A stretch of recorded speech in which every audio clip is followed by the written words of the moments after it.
Now, after watching several videos how to remove that key switch when you can't turn it, I discovered I had a different problem.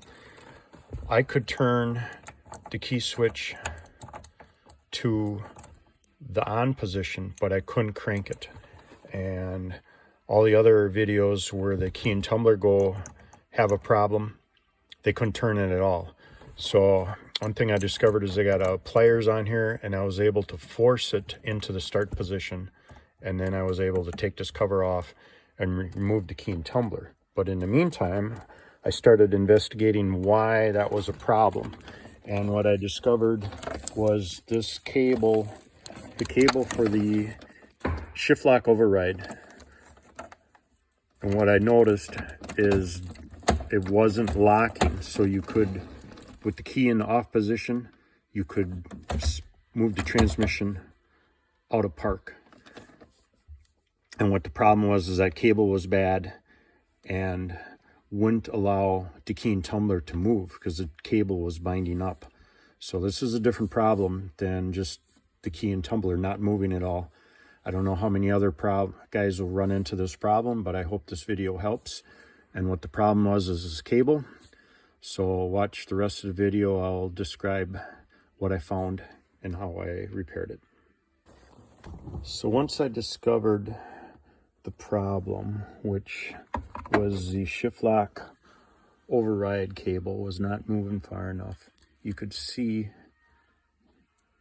in here where that plunger is. And on this vehicle, somebody had went in there, I think, and forced that backwards because I think they were trying to move the vehicle so they could steal the converters. Where the vehicle was sitting, they couldn't get underneath it. It was sitting in some ruts stuck on a property. But they forced this plunger ahead, and in turn that damaged the cable. So afterwards, the cable wouldn't allow that plunger to move far enough. And because it was sticky or binding, you couldn't turn the key to the start position because that cable was not moving.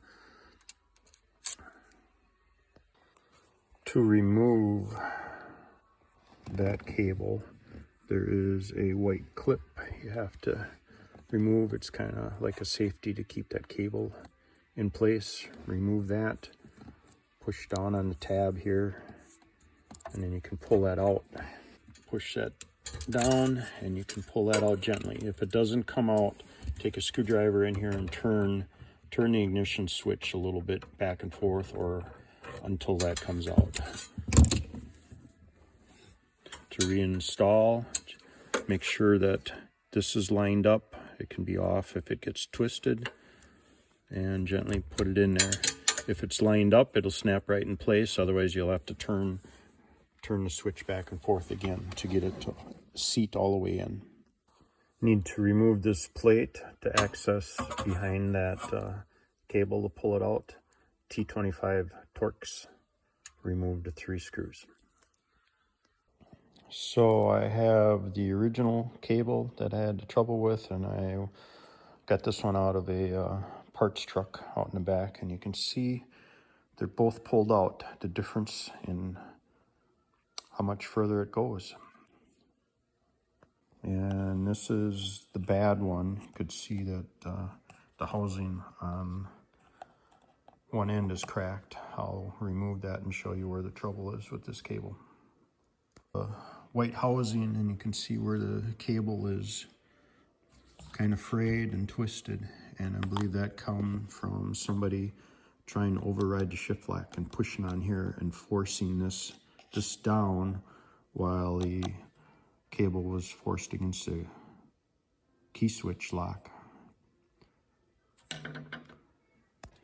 Make sure that the white tab is lined up with this plate when you reinstall it, or it won't bolt down correctly.